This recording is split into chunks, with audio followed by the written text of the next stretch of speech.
Kalam suci menyentuh kalbu berjuang, maju serentak membela kebenaran, untuk negara, bangsa dan kemakmuran. Hukum Allah tegakkan. Bismillahirrahmanirrahim. Assalamualaikum warahmatullahi wabarakatuh. Alhamdulillah alladzi kataba nasra wa ta'yid li ibadihil mukhlisin.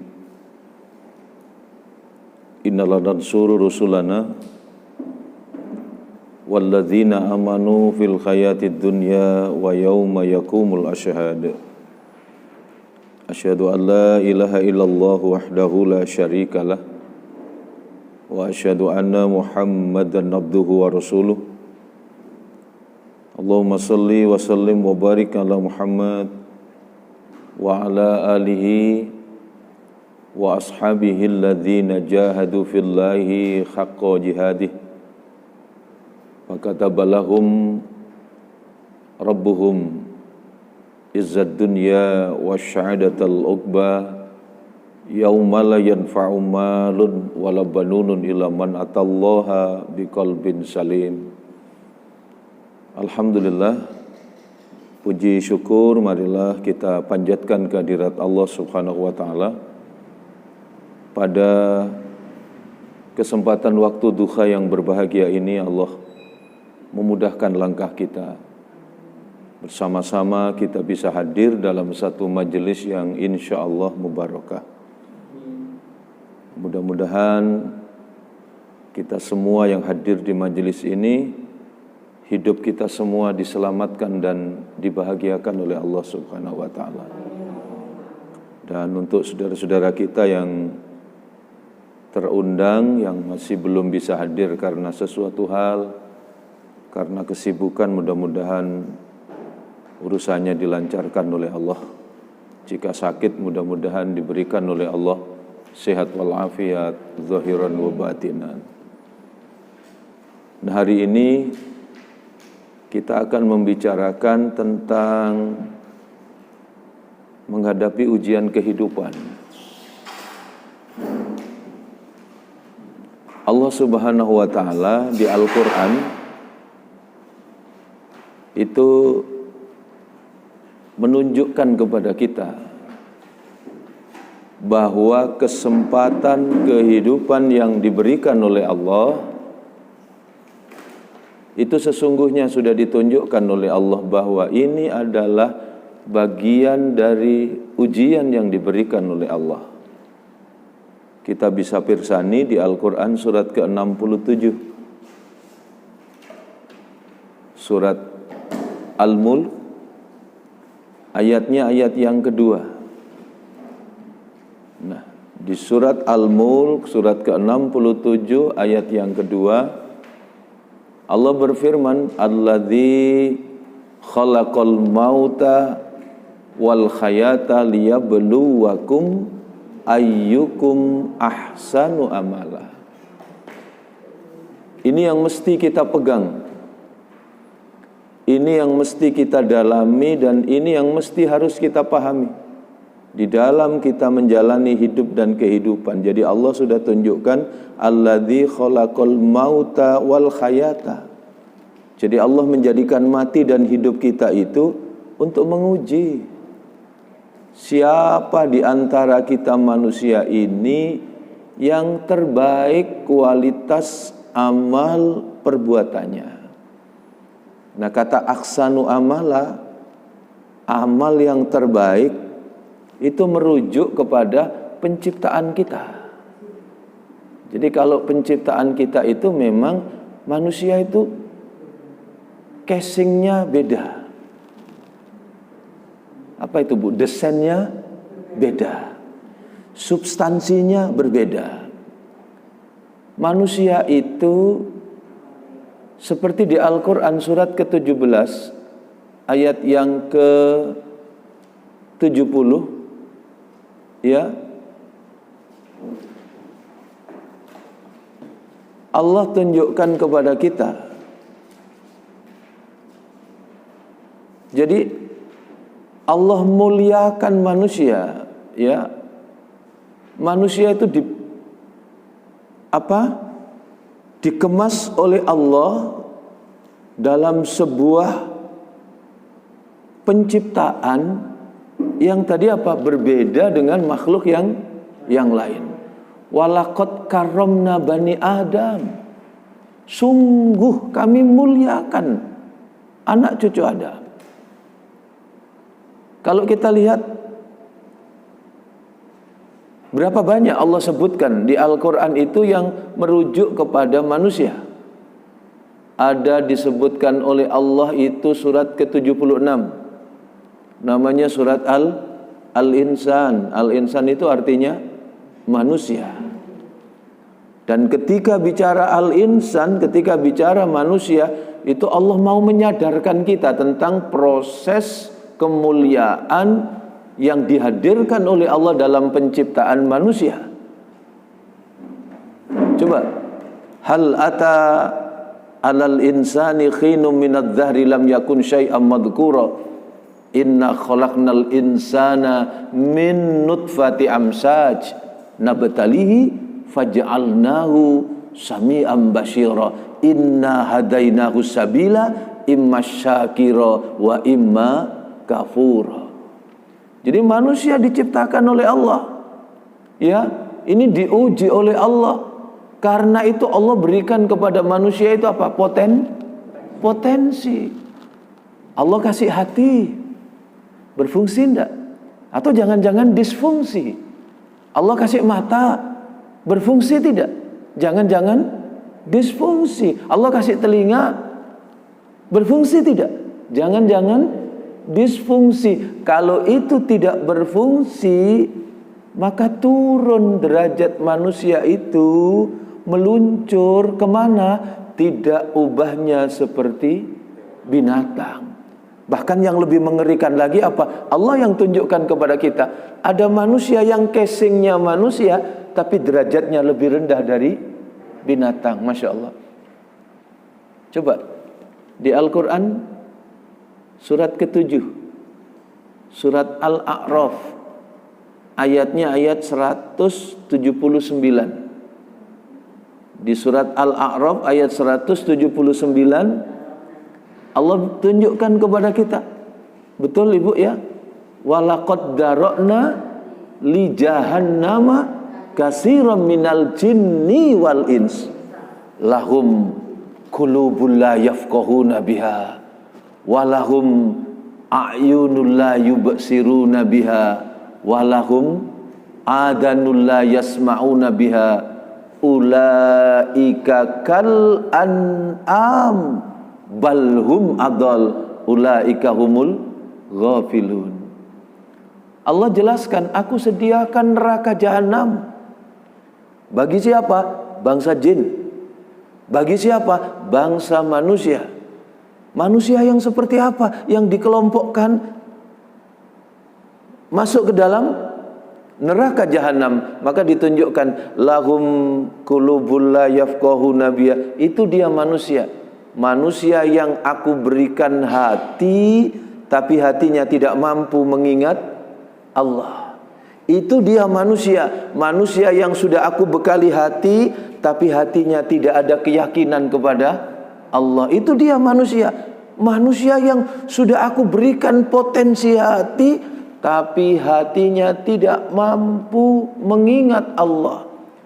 Tidak ada iman, tidak ada tauhid, tidak ada akidah.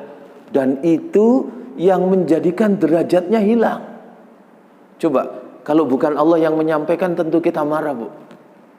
Sebab di Al-Quran ada sampai Allah tunjukkan begini, inna syarrad dawabi indallah. Sesungguhnya binatang yang paling buruk di sisi Allah. Binatang, Bu, Allah nyebutnya. Inna syarrad dawabi indallah. Siapa dia? Alladzina kafaru, yaitu orang yang kafir. Kenapa? Fahum la yu'minun, sebab di dalam hatinya tidak ada iman. Jadi ternyata derajat kemuliaan itu ketika manusia menyadari potensi, dan potensinya ini betul-betul seperti apa yang Allah kehendaki. Maka dalam surat Atin Allah ingatkan apa, Bu? Laqad khalaqnal insana fi ahsani taqwim. Manusia itu diciptakan ahsani taqwim, sebaik-baik penciptaan, sebaik-baik bentuk. Maka ketika Allah ingatkan hidup ini ujian, alladzi khalaqal mauta wal hayata liyabluwakum ayyukum ahsanu amala. Ketika Allah mengingatkan, Allah memberikan kesempatan kehidupan, Allah hendak menguji siapa di antara kita manusia ini yang diciptakan apa tadi? Aksanu amala, kualitas amal perbuatan yang terbaik itu bisa dilakukan. Sebab diciptakannya sudah aksani takwim. Kalau aksani takwim, bentuk apa ini? Setaranya aksanu amala. Endingnya happy ending, apa? Husnul khatimah.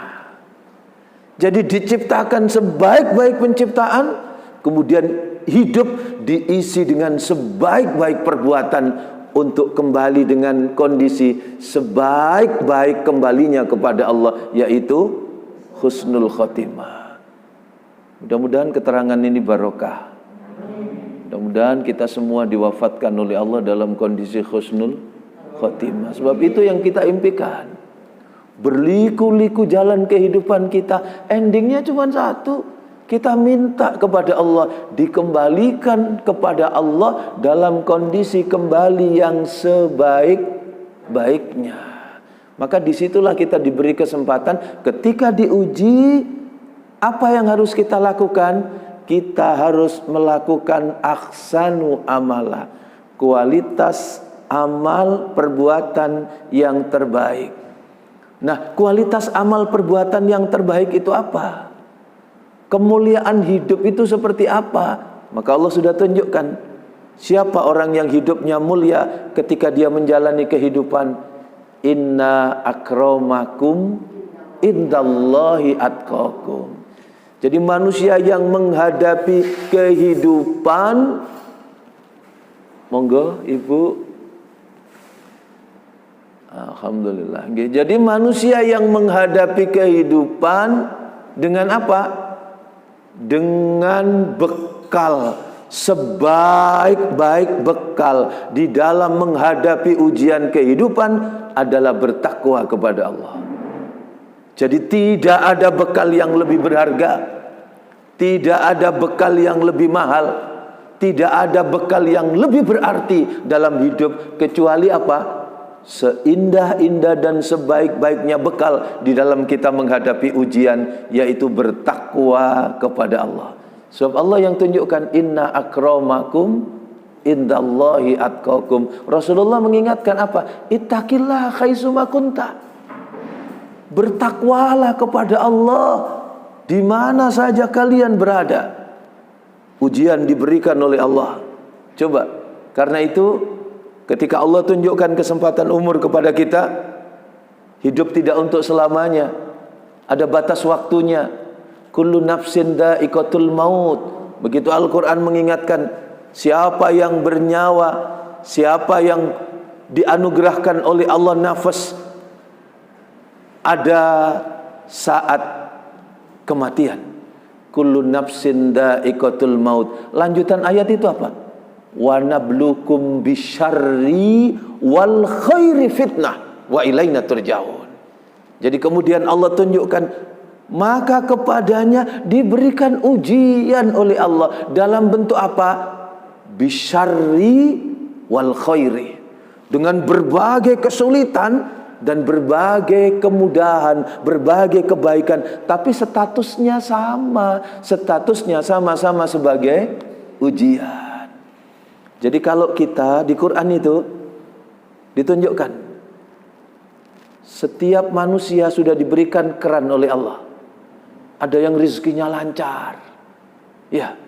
Ada yang rizkinya agak seret, ada yang seret pol.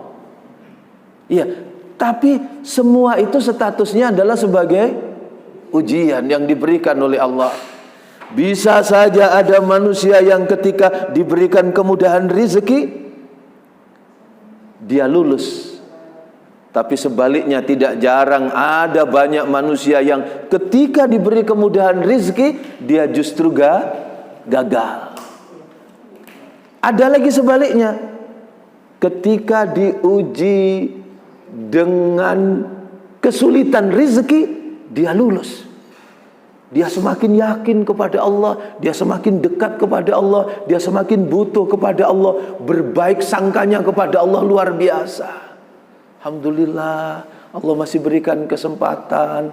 Alhamdulillah, dalam kondisi sesulit apapun Allah masih melimpahkan rezeki.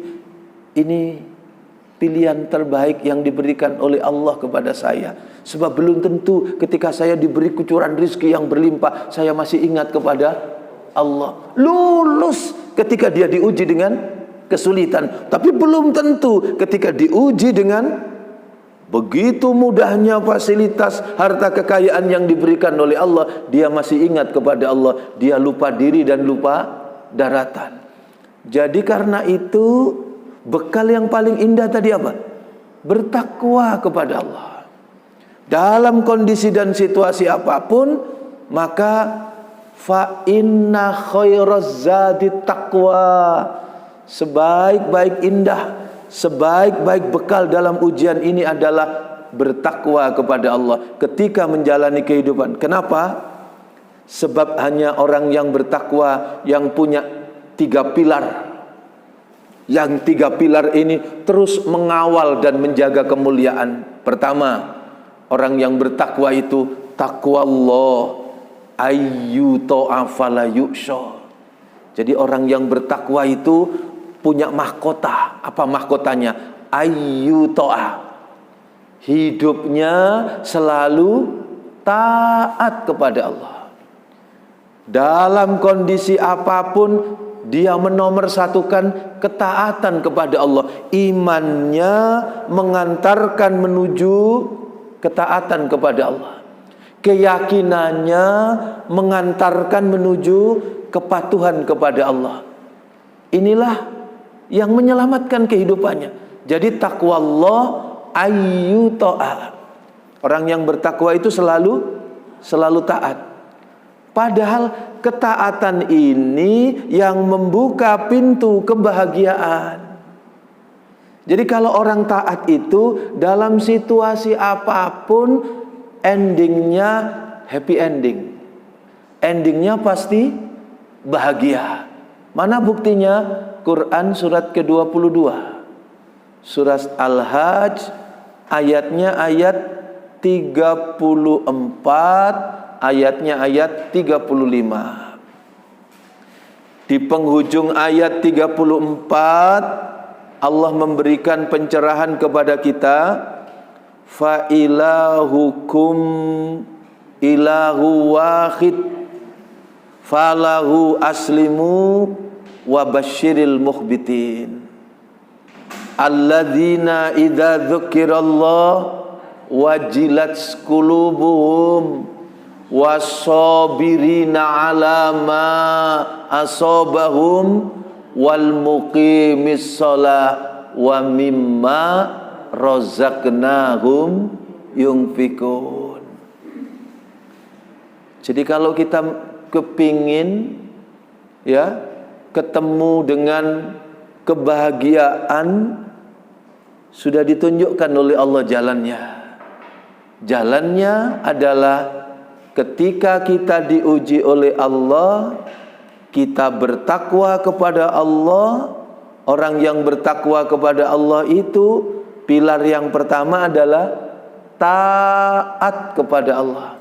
Dan ketaatan kepada Allah itu membuka pintu kebahagiaan. Kalau panjenengan renungkan di surat ke-22 surat Al-Hajj ayat 34 itu, apa yang ditunjukkan oleh Allah? Ayatnya panjang, tapi yang di penghujung ayat itu Allah tunjukkan fa ilahukum ilahu wahid. Allah mau tunjukkan kalau ingin bahagia, perkokoh keyakinan kepada Allah. Kalau ingin bahagia, yakin kepada Allah. Kalau ingin bahagia, teguhkan kepercayaan kepada Allah. Teguhkan keimanan, perkokoh akidah, tauhid kepada Allah. Sebab disitulah yang menjadi dibukanya pintu kebahagiaan. Sebab manusia ini punya karep banyak. Ya bang, ngerti karep kan ini? Bahasa Jerman ini. Keinginannya banyak. Dan yang dia ingini itu, yang dia sukai itu, belum tentu itu merupakan sebuah kebutuhan. Dan yang paling parah lagi, yang diingini, yang disukai itu belum tentu yang terbaik. Karena manusia ini punya yang namanya istiqjal. Apa istiqjal itu? Tergesa-gesa. Nah, ketergesa-gesaan itu yang membuat manusia gelisah. Kegelisahan menggelincirkan manusia kepada keluh kesah, jauh dari rasa syukur. Ya, akhirnya apa? Jatuh ke dalam tindakan yang melampaui batas. Tapi kalau orang yang beriman kepada Allah, dia yakin kepada Allah, apa yang dia ingini, apa yang dia minta belum terlaksana, tapi dia yakin. Apa keyakinannya? Bahwa yang dia ingini, kehendaknya belum tentu yang terbaik, sementara pilihan Allah pasti yang terbaik. Karena itu ayat tadi, ayat berapa? Ayat kedua, ketika Allah mengingatkan tentang ujian, itu diawali dari kekuasaan Allah. Surat keberapa tadi? 67. Surat Al-Mulk itu, ketika Allah membimbing sikap kita menghadapi ujian, menunjukkan hidup ini ujian, Allah memberikan dasar. Allah tidak lepaskan. Allah tidak memberikan cek kosong. Tapi Allah sudah tunjukkan bahwa Allah sudah cukupkan. Allah sudah berikan, Allah sudah hadirkan dalam hidup dan kehidupan kita itu sesuatu yang terbaik. Yang diberikan oleh Allah itu pasti yang terbaik. Itu yang harus kita sadari. Yang diberikan oleh Allah, maaf, semua yang diberikan oleh Allah syaratnya pasti 3. Dan 3 itu tidak bisa dipisahkan. 1, yang diberikan oleh Allah itu pasti indah. 2, yang diberikan oleh Allah itu pasti benar. 3, yang diberikan oleh Allah itu pasti baik. Saya ulang, yang diberikan oleh Allah pasti indah. Tapi kalau keindahan yang diciptakan oleh manusia terlalu tinggi. Kalau yang diciptakan, keindahan yang dibuat, dikreasi oleh manusia itu bisa saja hanya indah menurut pandangan manusia. Coba kalau orang yang tidak punya agama bikin desain baju, kainnya kurang, ya, sana sini terlihat, tapi brandnya indah. Inilah desain baju terindah pada tahun 2000 sekian. Indah tapi tidak baik, tidak benar. Maka betapa Allah kemudian tunjukkan kepada kita, ada sesuatu yang kelihatannya indah, sesuatu yang kelihatannya baik, ya, tapi belum tentu benar. Begitu sebaliknya. Tapi kalau yang diciptakan oleh Allah pasti 3 itu. Pasti baik, pasti benar, pasti indah. Sehingga di surat ke-67 ayat pertama Allah sudah tunjukkan dasarnya ini. Apa yang ditunjukkan oleh Allah? Tabarakalladzi biyadihil mulku wa huwa ala kulli syai'in qadir. Allah yang berkuasa atas segala sesuatu itu Dan dengan kekuasaannya, dengan kekuasaan Allah, Allah tidak menzalimi sedikit pun kepada hambanya. Allah tidak mencelakai sedikit pun kepada hambanya. Allah tidak memberikan kemudaratan sedikit pun kepada hambanya. Allah adil. Allah pasti memberikan yang terbaik. Semua yang diberikan oleh Allah kepada kita itu pasti baik. Kesimpulan, semua yang diberikan oleh Allah kepada kita pasti barokah. Cuma modelnya beda-beda, karena itu dibuat, dikemas dalam bentuk ujian. Mudah-mudahan jadi keterangan yang manfaat. Jadi memang kemasannya ujian, tapi sesungguhnya yang dihadirkan oleh Allah kepada kita itu adalah apa? Kebaikan yang pasti endingnya adalah membawa kebarokahan. Yang diberikan oleh Allah itu barokah. Coba, jangankan yang enak, yang tidak enak saja. Orang sakit, bayangkan apa kebarokahan dari sakit. Orang yang ketika diberikan oleh Allah sakit panas, dosa-dosanya dibersihkan, digugurkan oleh Allah. Orang yang sakit ikhlas, ridho, sebelum sakit ibadah, khusyuk, rukuk, sujud, zikir, baca Quran. Begitu sakit dia tidak mengurangi keyakinannya kepada Allah. Ukurannya 40 hari. Jika 40 hari dia ikhlas dan ridho, maka derajatnya dinaikkan oleh Allah. Ujiannya lulus. Dia seperti orang yang berjihad di jalan Allah. Sakit, Bu. Dengan sakit secara sederhana saja. Coba, hikmah, kebarokahan yang didapat apa?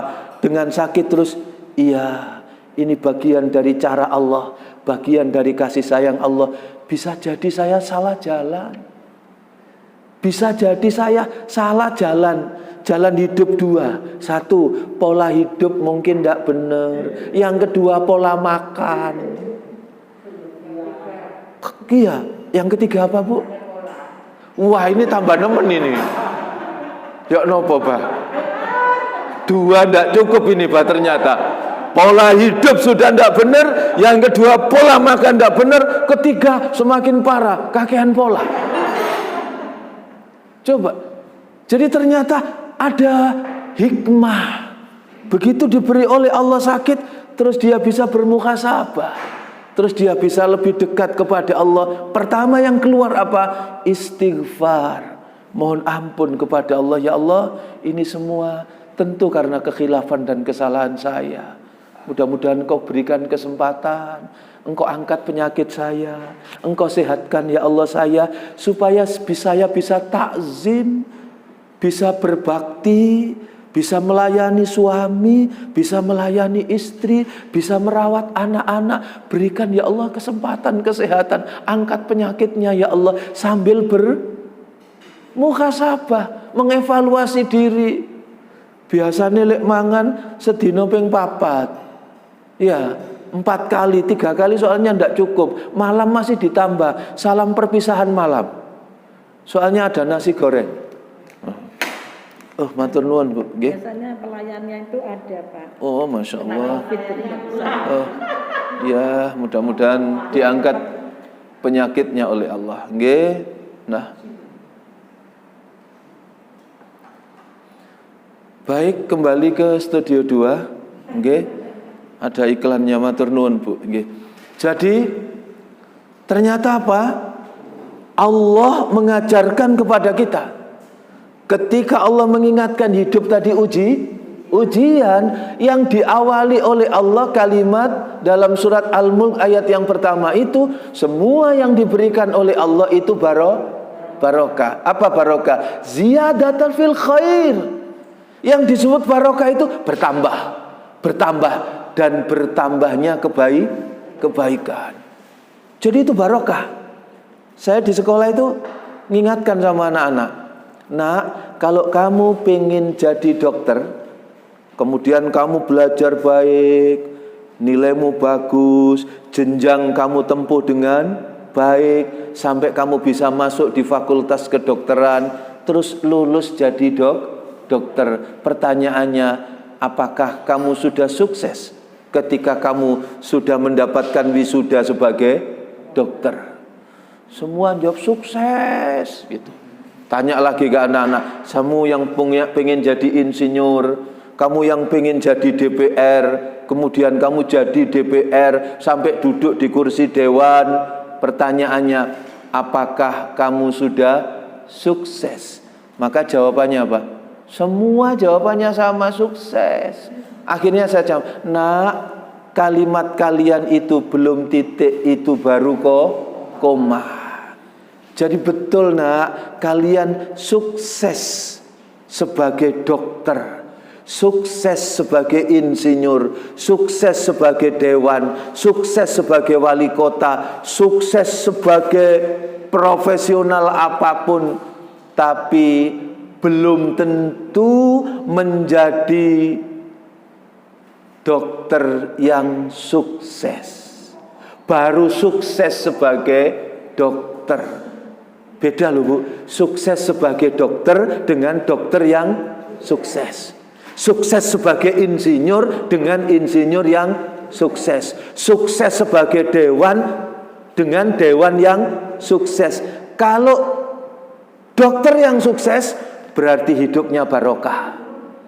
Dengan dokter itu dia mampu memunculkan apa? Kebarokahan. Apa barokahnya? Ziyadatul fil khair.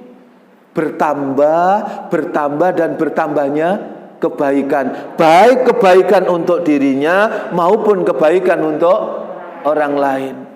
Ada yang jadi dokter, maaf, begitu jadi dokter malah statusnya berubah. Jadi pembunuh. Karena urusan kepentingan uang, orang ada janin itu yang tidak bisa berkembang. Kalau dibiarkan berbahaya, bukan hanya bagi janin tapi bagi sang ibu, maka diambil tindakan. Itu tindakan yang dibenarkan. Tapi ada yang mengambil nyawa tanpa dibenarkan secara syar'i, sampai melaksanakan apa itu? Puluhan bahkan ratusan aborsi. Itu dia sukses sebagai dokter, tapi bukan dokter yang sukses. Ada yang sukses sebagai dewan, kesana kemari cari dukungan, segala dana daya dikeluarkan. Setelah jadi, ujung-ujungnya masuk penjara. Karena begitu jadi dewan tersangkut tindakan korupsi. Baru sukses sebagai wali kota, sukses sebagai bupati, tapi belum tentu menjadi bupati yang sukses. Kenapa? Sebab kehilangan sesuatu yang sangat berharga yang diajarkan oleh Allah dalam hidup ketika kita menjalani ujian, yang dicontohkan oleh Allah. Apa? Hidup itu harus barokah, dan Allah memberikan contoh. Semua yang diberikan oleh Allah, apapun bentuknya, itu adalah kebarokahan. Maka di Al-Quran surat ke-67, Tabarakalladzi biyadihil mulku wa huwa ala kulli syai'in qadir. Supaya kuat, supaya kokoh menjalani ujian, ada terapinya Bu. Dikasih contoh sama Nabi.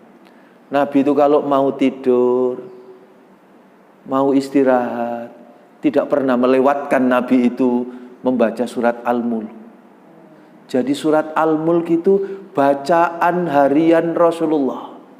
Kalau kita ini ngaku menjadi pengikut Rasulullah, kalau kita ini ngaku cinta Rasulullah, maka tentu kecintaan itu diwujudkan dalam bentuk mengikuti apa yang disunahkan oleh Rasul. Dan yang dicontohkan Rasul, beratnya ujian kehidupan ditempa oleh Allah, diberi bimbingan dan petunjuk, maka kemudian apa? Aplikasinya dipraktekkan oleh Rasul. Setiap mau tidur, Rasul tidak pernah melewatkan surat ke-67 ini. Surat Al-Mulk, pendek, 30 ayat. Iya kan Bu? Coba, soalnya Al-Qurannya 30 juz. Iya. Mestinya kalau kita ini mau edisi spesial, ya, limited edition, Maka ya harus hafal. Hafalnya berapa? 30 juz. Ya Allah, malu ya Allah saya, ya Allah, Engkau kasih umur 70 tahun ya Allah. Sementara yang 70 tahun itu kami belum mampu menyelesaikan 30 juz. Setelah itu tangannya ditutup rapat-rapat dengan rasa malu, ya Allah, karena kami tidak mampu menyelesaikan 30 juz. Tolong ya Allah, mudahkan, berikan kesempatan kepada saya 1 juz saja. Podo 30 nih, tapi juz 30. Kan gitu. Kalau tadi 30 juz, kalau ini sekarang minta ya Allah, beri ya Allah kesempatan, jangan kok cabut nyawa saya ya Allah sebelum saya menyelesaikan. Tertatih-tatih, dijaga, dirawat, surat-surat pendek. Sekarang kira-kira sudah 1/4 juz tuntas, setengah juz sudah tuntas. Wong mulai dari 114 Anas, Al-Falah, ya, Al-Ikhlas, terus naik pendek, tinggal sing rodok dawa 78 surat An-Naba. Iya, surat An-Naba, surat An-Nazi'at, iya, agak panjang. Lah ini kalau ini pun ndak mampu, wis tutupane gak adek tangan maneh Bu, gawe triplek. Ya Allah, dengan segala rasa malu ya Allah, tapi tolong ya Allah, berikan kesempatan kepada saya. Seperti yang Rasul lakukan ya Allah, setiap malam bisa membaca surat ke-67, surat Al-Mulk, 30 ayat. Dan itu kandungannya luar biasa. Lebih-lebih ketika kita bicara tentang ujian.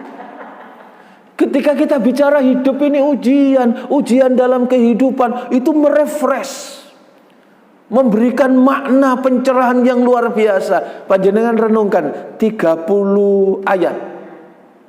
Ayat 1 sampai dengan ayat 4. Tabarakalladzi biyadihil mulku wa huwa ala kulli syai'in qadir. Alladzi khalaqal mauta wal hayata liyabluwakum ayyukum ahsanu amala. Alladzi khalaqas sab'a samawatin tibaqa ma tara fi khalqir rahmani min tafawud farji'il basara hal tara min futur sumarji'il basara karrataini yanqalib ilaikal basaru khasi'aw wa huwa kasir. 4 ayat saja ini. Coba kalau kita renungkan. Di situ Allah memberikan landasan untuk menjalani kehidupan. Pertama yang diberikan oleh Allah tadi apa? Allah mengajarkan, mengingatkan kembali, Allah tidak melakukan kezaliman sedikit pun kepada manusia. Yang diberikan oleh Allah pasti baik. Yang diberikan oleh Allah pasti benar. Rizki yang dipersiapkan oleh Allah itu halalan thayyibah, ditebarkan oleh Allah sedemikian rupa. Kok tiba-tiba ada manusia yang mencari-cari rizki yang haram? Ya, saking kebajutnya manusia, karena Allah sudah siapkan. Semua yang diberikan oleh Allah itu adalah kebaikan. Kalau ada keburukan yang menimpa kita, itu karena tingkah pola perbuatan manusia. Pertanyaan itu kemudian dijawab, loh kok bisa begitu? Karena rasa cintanya kepada Allah, karena ketaatan kepada Allah digeser dengan rasa cintanya kepada dunia. Kok bisa ada orang tidak taat kepada Allah? Kok bisa dalam hidup itu ada orang yang gagal dalam ujian ini, tidak kemudian menyembah kepada Allah, tidak taat tunduk dan patuh kepada Allah? Padahal kebahagiaan yang sesungguhnya tadi adalah orang yang ayyuto'a, orang yang taat. Bagian utama dari orang yang bertakwa kepada Allah. Kenapa bisa? Maka di situ Allah tunjukkan, yang diciptakan oleh Allah pasti baik, pasti benar, pasti indah, diatur. Lihat 7 langit. Allah kasih contoh. Allah menciptakan 7 langit berlapis-lapis. Coba ada celah, ada cacat di dalam jagat raya yang diciptakan oleh Allah. Mereka semua berjalan di atas garis orbit yang sudah ditetapkan oleh Allah. Tidak mungkin apa? Potong kompas. Tidak mungkin jalan pintas. Lah manusia ini kan serobot, iya kan? Peluang adalah bagaimana bisa menggeser dan menggulingkan orang lain. Padahal peluang dalam Islam adalah kesempatan untuk berbuat baik. Nah situ berubahnya. Wah ini peluang, ini peluang. Padahal ternyata yang dimaksud peluang adalah menjatuhkan orang lain. Seringkali kita karena rasa cintanya kepada dunia kemudian berubah. Sak dulur cerita, alhamdulillah ponakanmu saiki wis enak, alhamdulillah. Iya, apa? Saiki mundak pangkate, gajine tambahi gak akeh, tapi ceperane. Ternyata yang disebut ceperan itu bukan rezeki, bukan harta yang dihalalkan oleh Allah. Ternyata itu apa? Peluang merebut lahan basah. Yang disebut lahan basah itu ternyata di atas meja, di bawah meja, di gowo sak mejoi. Jadi ar-rosi wal murtasi ditinggal. Apa Bu ar-rosi? Yang nyuap, yang disuap, diingatkan apa? Itu perbuatan yang buruk. Ar-rosi wal murtasi. Kenapa? Karena diingatkan finnar, tempatnya di neraka. Tapi sudah tidak peduli. Wal gedual bal gedumbal, gedeo sak bantal-bantal bakalal bakaram, pokok kelebu kolu nguntal dianggap halal. Nah begitu. Jadi kenapa ada orang itu tidak taat kepada Allah? Ada orang itu kemudian tidak mau berbakti kepada Allah, hilang ketaatan karena rasa cintanya yang begitu besar kepada dunia. Jadi yang dianggap mahal, yang dianggap penting, yang dianggap berharga itu hanya dunia, maka dia gagal menjalani kehidupan. Kebahagiaannya hanya kebahagiaan sesaat. Ketika di dunia saja dia merasa berbahagia, terpenuhi segala kebutuhan. Bukan tidak penting harta, bukan tidak penting segala kesenangan kehidupan di dunia, tapi tanpa ketaatan kepada Allah semuanya menjadi tidak berarti. Nah panjenengan diingatkan oleh Allah. Menarik sekali di Al-Quran ketika Allah ingatkan surat keberapa tadi? Surat ke-67 surat Al-Mulk, ayat yang ke-1 sampai dengan ayat ke-4 itu Allah tunjukkan kekuasaan Allah. Semua ditata, diatur. Jadi yang diciptakan oleh Allah itu pasti teratur, tertib, seimbang, tidak ada celah, tidak ada cacat. Ada orang yang diciptakan oleh Allah tidak punya tangan, tidak punya kaki, tapi itu adalah mahakarya, keindahan yang diciptakan oleh Allah. Sebab di sana ada keadilan. Lah kalau dipikir adil itu terus Allah menciptakan bayi podo kabeh gitu. Kotak yo kotak kabeh, andeng-andengi loro kabeh. Bukan, diciptakan oleh Allah masing-masing dengan kekurangan dan kelebihan, tapi Allah mau ajarkan kepada kita bahwa di situ ada kebarokahan. Selemah apapun anak makhluk yang dilahirkan di bumi, pasti dia punya kelebihan, ada kehebatan, ada potensi. Sehingga tidak jarang, ngapunten, ada anak itu tidak punya tangan, tidak punya kaki, pekerjaannya cukup mengagetkan. Apa pekerjaannya? Pekerjaannya ternyata dia berhubungan dengan listrik arus besar. Loh padahal Bu, jangankan tidak punya tangan, tidak punya kaki, ada yang lengkap loh Bu. Lek apinya ke listrik kayak wedi. Wedine luar biasa dengan listrik. Sementara ini tidak punya apa-apa, ternyata dia punya keberanian, bahkan dia bisa berkarya di tempat yang menurut orang lain sangat berbahaya. Coba kalau kita renungkan, disitulah keadilan Allah. Karena itu ketika kita diuji, soge, ya Bu, anaknya cuma 2, tambah suami istri, mestinya kan mobilnya cukup 4 ya Bu, satu-satu. Ini mobilnya 11, sampai pitik-pitiknya digawe mobil ya. Coba, mobil mewah dikoleksi sedemikian rupa, boleh, ya kan? Tapi apakah itu lebih berbarokah. Allah mau tunjukkan kepada kita, ya, Allah mau mengingatkan kepada kita bahwa semua yang diberikan oleh Allah itu Allah sudah memberikan contoh apa tentang kebarokahan. Kalau kita ini diberikan rezeki berlimpah, maka sesungguhnya Allah sudah bikinkan KTP kepada kita, ada ID card. Kamu mau masuk surga lewat jalur orang kaya. Dengan kekayaanmu itu menjadi tiket masuk surga. Atau kamu gagal dengan diuji kekayaan sehingga hartamu hanya kamu tumpuk-tumpuk, hanya kamu tumpuk-tumpuk, hanya kamu hitung-hitung, hanya untuk senang anak, istri dan keluargamu saja, sementara tidak membawa kebaikan bagi apapun. Ini diingatkan oleh Allah. Kamu sedang berpacu, kamu sedang berlomba. Berlomba apa? Dua. Duluan yang mana? Wakaf dulu atau wafat dulu?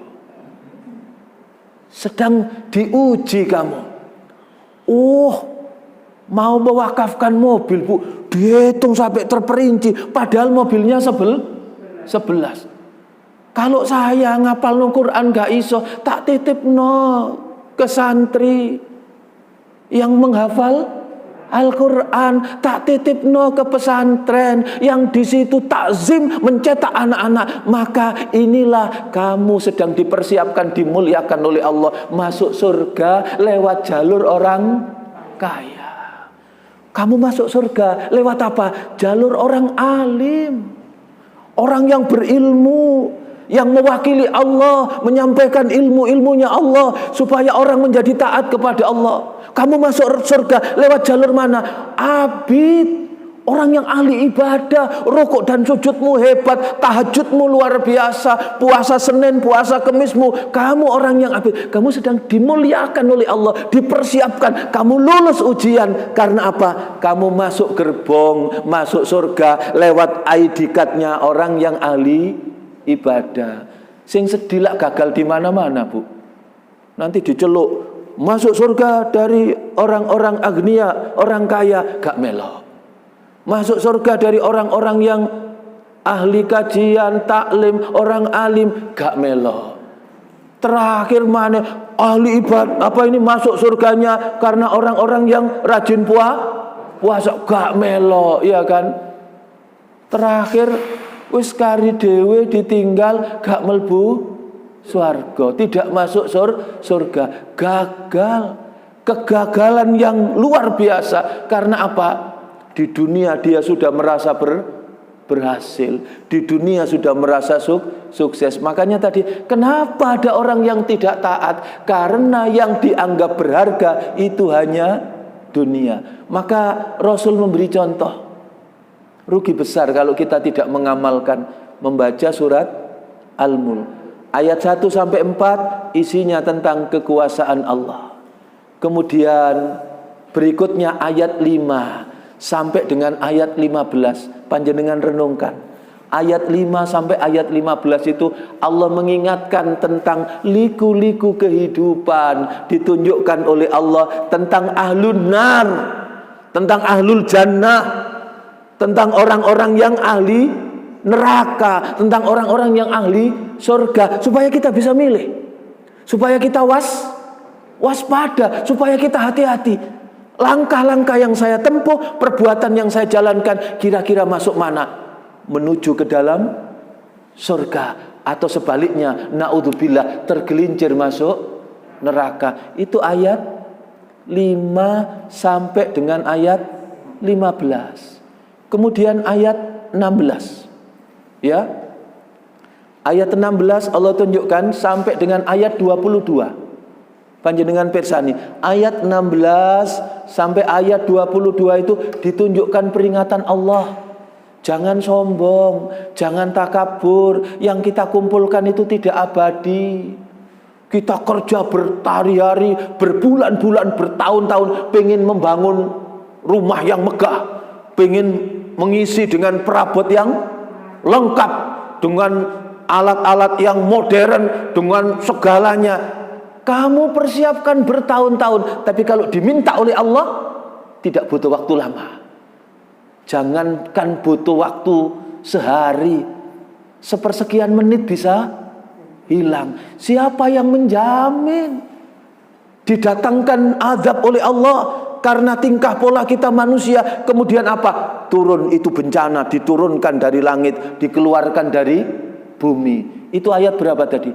16 sampai 22. Jadi ini ujian kehidupan yang Rasul memberikan. Kemudian ayat 23, ayat 24. Itu lebih jelas lagi, Bu. Kalau tadi kan peringatan secara umum, sak kampung kena tsunami, banjir, iya kan? Datang tiba-tiba, orang sudah tidak bisa punya pilihan. Ya, saking gopo nih kepingin menyelamatkan anaknya, begitu datang bencana, sing digawa melayu rono rene duduk bayi nih tapi guling. Tiba anaknya teriak-teriak masih di dalam rumah. Tidak ada pilihan ketika bencana itu datang. Itu dijelaskan oleh Allah. Makanya jangan sombong. Termasuk kita ini, kalau sekarang kita kaya, atau sebaliknya kalau kita sekarang kekurangan, itu kita diajarkan oleh Allah dalam menghadapi ujian itu. Pilihannya dua, syukur, sabar. Mukmin itu selalu beruntung karena punya dua sikap itu. Jika diuji dengan berbagai kesenangan, dia bersyukur. Kalau diuji dengan berbagai kesulitan, dia bersabar. Allah itu maha adil. Kalau panjenengan kaya, maaf jangan tersinggung, besok anak panjenengan kaya, anaknya panjenengan kaya, anaknya panjenengan masih kaya, yakin dan percaya, generasi keberapa dari keturunan kita pasti diuji dengan kemiskinan.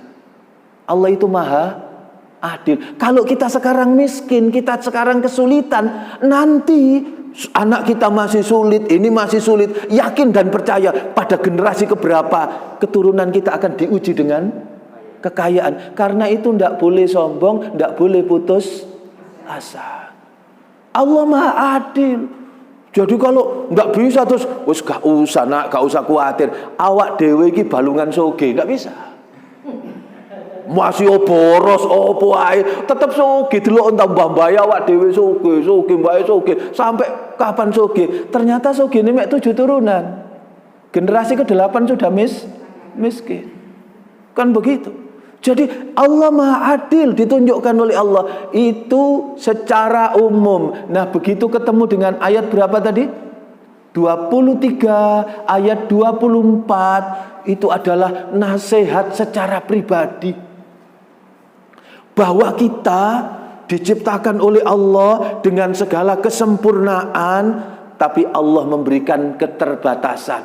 Mata ini didesain sedemikian rupa baik dan indahnya, tapi tambah suwe nggih bahasa mulai matanya yang 2 jadi 4, tambah pakai kacamata. Dulu kulit yang dibangga-banggakan halus, bak pualam, tambah suwe gak tambah, mulailah ada, Bu, kayak di sawah itu ya, kalau musim kemarau mulailah mereka pecah kemana-mana, masih dikei lotion ya, campuran semen putih sama aspal ya, tidak akan pernah merubah sunatullah. Sudah sedemikian rupa. Dan yang paling penting apa? Jangan pernah mendewa-dewakan kehidupan yang sesaat ini. Hidup itu hanya lebih kurang 63 tahun. Maka kenapa yang hanya untuk 63 tahun kita ini rela-rela untuk durhaka kepada Allah? Kenapa yang hanya untuk 63 tahun itu kita capek-capek mengumpulkan uang, harta kekayaan dengan cara yang haram? Yang itu nanti kalau kita kembali kepada Allah, hanya maaf, di Al-Quran itu disebutkan hanya kita jadikan tumpukan untuk bahan bakar, dan bahan bakar itu dipersiapkan untuk menyiksa diri kita sendiri yang mengumpulkannya. Na'udzubillah. Itulah yang dinasihatkan oleh Allah menjalani ujian kehidupan. Ayat berapa?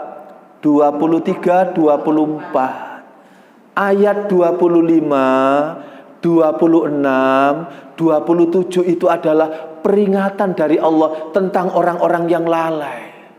sampai lupa dengan akhirat, saking terbelenggunya, saking apa ini Bu? Terikatnya, saking jatuh hatinya kepada dunia. Sampai nun sewu, panjenengan bisa rasakan, orang yang dilihat itu hanya dunia. Sampai ketika diingatkan dengan surga, tidak tertarik. Diingatkan dengan neraka, tidak takut. Malah ada ungkapan itu kan, iya, tidak apa-apa saya masuk neraka. Uji entengnya gitu. Tidak apa-apa saya, enak kalau masuk neraka. Di sana bisa kumpul sama artis-artis. Masya Allah. Iku neraka gang piro? Kok ada kloster khusus artis? Padahal di sana nanti sibuk dengan dirinya sendiri ketika sudah diadili. Ketika sudah di neraka, menjerit dan menangisnya. Jangankan di neraka, jangankan di akhirat, sebelum diadili saja. Loh Bu, ketika di alam barzah. Barzah itu kan, kalau menurut orang Inggris itu bufferstab, tembok batas penyangga. Jadi semacam tembok tebal. Makanya orang yang di alam barzah tidak bisa balik kucing kembali ke dunia. Tapi begitu ada orang yang meninggal, mereka bisa saling kunjung. Mereka saling tegur sapa.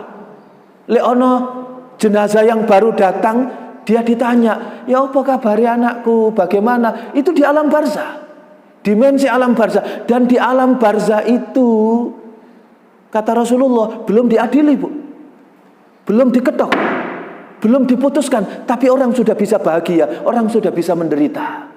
Sebab dalam sabdanya Rasulullah, seindah-indahnya tempat itu adalah alam barzah. Jadi masa tunggu yang menyenangkan. Kenapa? Sebab di situ kata Rasulullah, itu seperti sebuah taman di antara taman di surga. Belum masuk surga Bu, tapi sudah masuk tamannya surga. Salah satu taman di antara taman di surga. Bagi siapa? Orang yang punya banyak kolega, punya banyak teman, punya banyak partner. Begitu di alam barzah Bu, di alam kubur, tidak sendiri. Loh ada yang menemani Bu, yang menyenangkan. Loh kamu siapa? Aku temanmu. Siapa kamu? Aku Sohibul Mulk.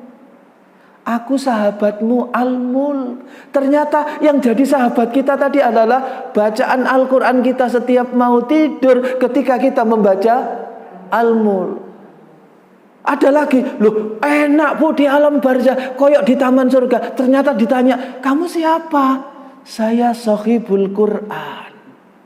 Jadi orang yang rajin baca Quran setiap hari, itu nanti ketika di alam barzah tidak sendiri Bu. Ada punya teman, namanya siapa? Sohibul Quran. Aku bacaan Al-Quranmu. Belum diadili, belum masuk surga atau neraka, tapi sudah mendapatkan kebahagiaan. Kenapa? Dari kebaikan-kebaikan amal yang dilakukan. Sebaliknya Bu, bagi orang yang berbuat dosa dan maksiat, belum diadili, di situ sudah menderita, seperti belum masuk neraka, tapi kata Rasulullah, seperti di sebuah parit, di antara parit di neraka. Naudzubillah min dzalik. Jadi sekali lagi, bagaimana menjalani ujian kehidupan? Bekalnya tadi apa Bu? Bekalnya adalah bertakwa kepada Allah. Dan orang yang bertakwa kepada Allah, cirinya apa? Taat kepada Allah. Yang nomor 2 sekarang, orang yang bertakwa kepada Allah, orang yang sukses menjalani ujian kehidupan, itu adalah wa yuskara fala yukfar. Menjalani kehidupan dengan penuh rasa syukur. Jadi kalau kita ini menghadapi apa saja, yang Allah tunjukkan apa? Rasa syukur. Nanti kita saya jadi teringat Bu, ini gampang diceramahkan Bu. Orang itu tidak salah.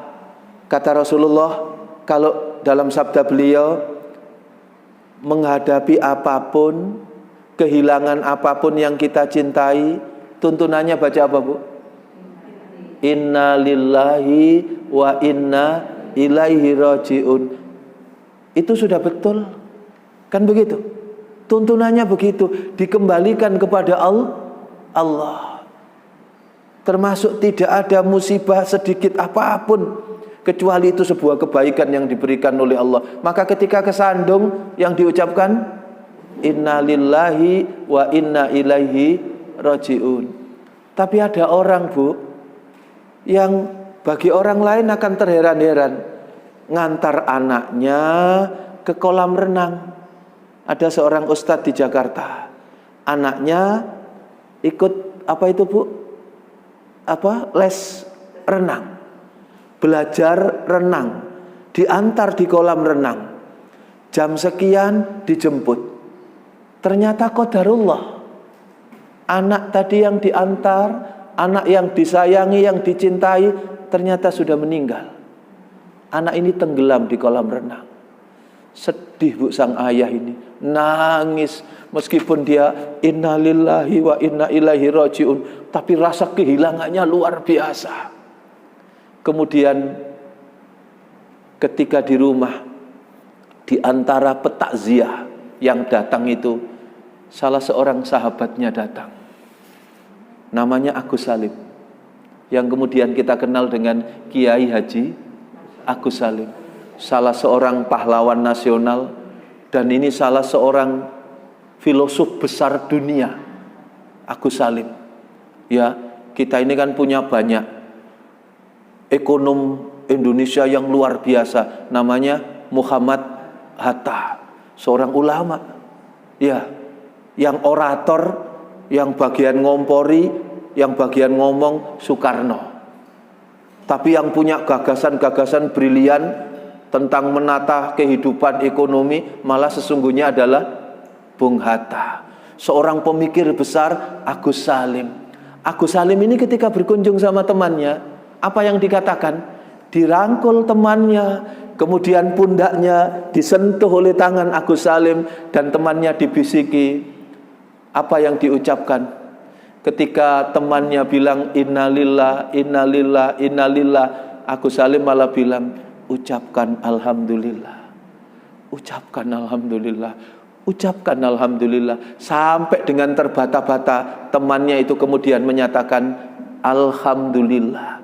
Coba kita bayangkan, ini mendapat musibah, Bu, tapi dia ini levelnya bukan. Jadi semua yang diberikan oleh Allah, seburuk apapun, ternyata dia diajarkan untuk bisa memetik mutiara hikmah. Sebab yang diberikan oleh Allah itu pasti baik adanya. Mungkin kita sakit, mungkin kita merasa kehilangan, tapi Allah ajarkan apa itu? Innama amruhu idza arada syai'an ayyaqula lahu kun fayakun. Untuk sampai kepada takdir, diputus oleh Allah, ditetapkan oleh Allah, kun fayakun, itu tidak berdiri sendiri, tapi ada proses. Kita punya keinginan, punya kehendak, punya cita-cita. Allah juga punya kehendak. Allah juga punya iradah. Dan keinginan kita tentu harus kita selaraskan dengan iradatullah, kehendak-kehendaknya Allah yang pasti itu baik untuk diri kita. Meskipun sepertinya yang kita rasakan saat ini sesuatu yang tidak mengenakkan, tapi bagi Allah itu adalah rahasia besar Allah yang dipersiapkan untuk kebahagiaan kita yang sesungguhnya, dan tidak hanya di dunia tapi dunia sampai akhirat. Semoga umur kita barokah. Saya tidak tahu hidayah Allah diberikan kepada siapa, tapi mudah-mudahan kita semua yang hadir di majelis ini mendapatkan hikmah, mendapatkan hidayah dari Allah. Keluar dari majelis ini kita lebih dekat kepada Allah, lebih takut, lebih cinta kepada Allah Subhanahu wa ta'ala, menyadari bahwa hidup ini adalah kesempatan besar yang diberikan oleh Allah dalam bentuk ujian yang dihadirkan untuk kehidupan kita. Tapi kita mohon kepada Allah, kita tidak tahu di titik mana kita jatuh, tapi kita mohon kepada Allah agar kita bisa melewati setiap ujian demi ujian yang diberikan oleh Allah, sehingga kita lulus dalam setiap ujian yang diberikan oleh Allah, yang mengantarkan menuju kebahagiaan kehidupan di dunia sampai dengan kehidupan di akhirat. Ini yang dapat saya sampaikan. Jadi Taat kepada Allah menjadi pintu untuk kita menghadapi ujian. Bersyukur kepada Allah adalah pintu untuk kita sukses menghadapi ujian. Karena taat dan bersyukur adalah bagian dari bertakwa. Ada satu lagi, yaitu berzikir kepada Allah. Taat, bersyukur, berzikir kepada Allah. Itu adalah bagian terpenting dari kita bisa menghadapi ujian. Terakhir, surat ke-67 surat Al-Mulk. Tadi baru sampai kepada ayat berapa? 25, 26, 27. Terakhir ayat 28, ayat 29, ayat 30. Di situ Allah menyadarkan kita bahwa kita ini manusia punya kelemahan, punya keterbatasan. Kita tidak punya kuasa, tidak berdaya apapun. Maka tidak ada pilihan lain dalam hidup kecuali kita bersandar, berlindung, taat kepada Allah. Mudah-mudahan Allah menyelamatkan diri dan keluarga kita, memudahkan setiap urusan kita. Mudah-mudahan Allah berikan hikmah ilmu yang bermanfaat. Allah menjaga, melindungi anak-anak kita. Cita-cita kemuliaannya mudah-mudahan diijabahi oleh Allah Subhanahu wa taala. Ini yang dapat saya sampaikan, kurang lebihnya saya mohon maaf. Mari kita baca dengan doa kafaratul majelis. Subhanakallahumma wa bihamdika asyhadu an la ilaha illa anta astaghfiruka wa atubu ilaik. Assalamualaikum warahmatullahi wabarakatuh.